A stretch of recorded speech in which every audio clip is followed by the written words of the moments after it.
जब यादव ने कैच पकड़ा तो रोब अपनी पोजीशन से 3-4 इंच पीछे हुई हुई थी। देखिए सिर्फ इंडिया नहीं जीता है, आईसीसी जीत गई है। আচ্ছা 2024 টি-20 ওয়ার্ল্ড কাপটা কি ফিক্স ছিল, ইয়া ভারত টাকা দিয়ে ওয়ার্ল্ড কাপটা কিনে নিয়েছে? এমন অনেক কোশ্চেন সোশ্যাল মিডিয়ার মধ্যে এখনো পর্যন্ত দেখা যায়। কেননা আপনাকে বলি তো সূর্যকুমার যাদবের সেই কন্ট্রোভার্সিয়াল কেচ যেখানে দেখা যাচ্ছিল যে বাউন্ডারি সরে গিয়েছে। सूर्य कुमार की कैच को लेकर किचकिच जारी है। कोई कहता है कि सूर्य कुमार यादव ने बेईमानी की। আর এই সব কোশ্চেন আসার সব থেকে বড় একটা পয়েন্ট হচ্ছে যে বিসিসিআই এর সেক্রেটারি জয় শাহ আগে অ্যানাউন্সমেন্ট করে দিয়েছিল যে ইন্ডিয়া এই ওয়ার্ল্ড কাপ জিতবেই। लेकिन मैं आपको एक प्रॉमिस करना चाहता हूं कि रोहित शर्मा की कप्तानी में 2024 में बारबाडोस में हम जरूर भारत का झंडा गाड़ेंगे।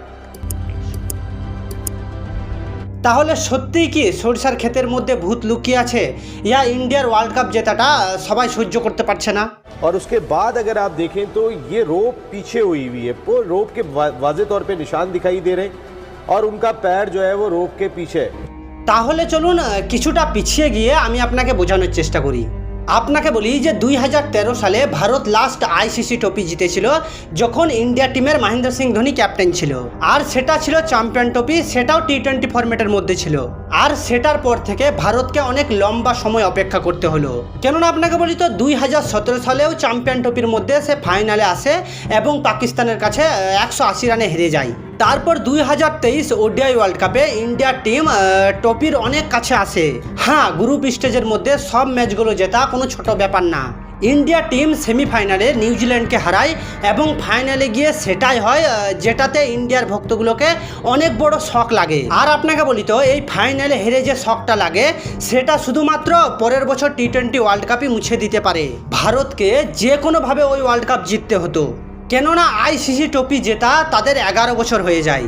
আপনাকে বলি 14 ফেব্রুয়ারি 2024 এই দিনটাতে জয় শাহ ভারতের মানুষগুলোর কাছে প্রমিস করে যে সেই এই ওয়ার্ল্ড কাপ জিতবেই, আর ভারতের এই লম্বা অপেক্ষা শেষ হয়ে যাবে। তারপরে 2024 টি-20 ওয়ার্ল্ড কাপের জন্য রোহিত শর্মাকে ক্যাপ্টেন সিলেক্ট করে দেওয়া হয়। তারপর টি-20 ওয়ার্ল্ড কাপ শুরু হতেই সেকেন্ড ম্যাচ ভারত পাকিস্তানের সাথে খেলে। আর আপনাকে বলি তো ওই ম্যাচ অনেক ক্লোজ যায়, পাকিস্তান জিততে জিততে হারে এবং ভারত নিজের ট্যালেন্টের জন্য নিজের পারফরমেন্সের জন্য ম্যাচটা জিতে যায়। এমনকি গ্রুপ স্টেজে ভারতের টিম সব ম্যাচগুলো জেতে এবং সুপার 8-এও ভালো পারফরমেন্স করে এবং সেমিফাইনালে তারা ইংল্যান্ডের সাথে 2022 সালের হারের বদলাও খুব ভালোভাবে নিয়ে নেয়।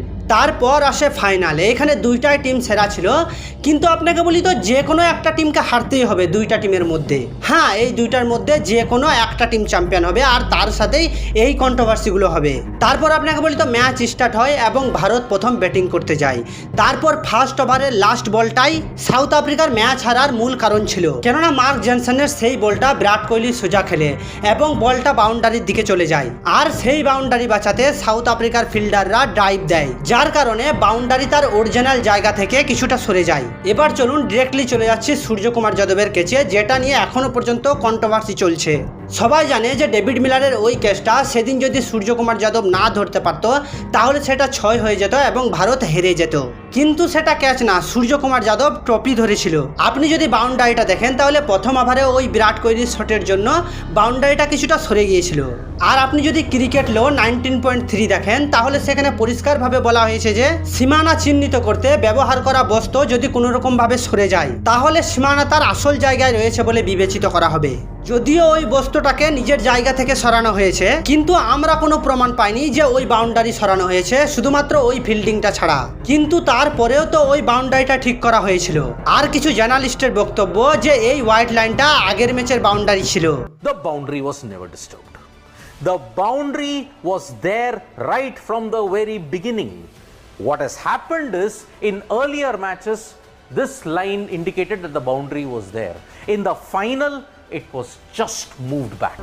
আর সূর্যকুমার যাদবের ক্যাচটা ধরার পর কিছু মানুষ এটাও বলে যে তার পা বাউন্ডারির মধ্যে টাচ হয়ে গিয়েছিল। सूर्य कुमार यादव का पैर जो था वो रस्सी यानी कि जो कुशन होते हैं बाउंड्री के पास उसको टकरा रहा था, लेकिन अंपायर ने फिर भी भारत के फेवर में फैसला सुनाया और डेविड मिलर को आउट दिया। কিন্তু আপনি যদি অথেন্টিকেশন করেন তাহলে সূর্যকুমার যাদবের ওই ক্যাচটা 100% ফেয়ার ছিল। একবার আপনি ক্যাচটা এই অ্যাঙ্গেল থেকে দেখুন। এটাতে আপনি পরিষ্কারভাবে বুঝতে পারবেন যে সূর্যকুমার যাদবের পা বাউন্ডারির সাথে কোনো রকমভাবে টাচ ছিল না। আর এখনও যদি আপনি মনে করেন যে এই কেসটা ন্যায্য ছিল না, এখনও যদি আপনি না বোঝেন, তাহলে আপনাকে বলি যে এই ধরনের ট্যাগ, এই ধরনের কন্ট্রোভার্সি প্রতিটা বড় বড় ম্যাচের মধ্যে হয়ে থাকে। যদি কোনো ম্যাচ এতটা ক্লোজ যায় তাহলে ফিক্স তো আপনি বলতে পারবেন না। No, the catch was fine. I mean, the cushion had moved, but that's in the course of the game. It had nothing to do with Surya. He didn't stand on the cushion. Brilliant bit of skill. South Africa এই world cup হারে এটা ওদের জন্য অনেক কষ্টের ব্যাপার, কেননা তারা চকার, সেটা আজ থেকে না। আর হ্যাঁ, সত্যি ভারতের টিম 11 বছর পর এই ওয়ার্ল্ড কাপটা ডিজার্ভ করে।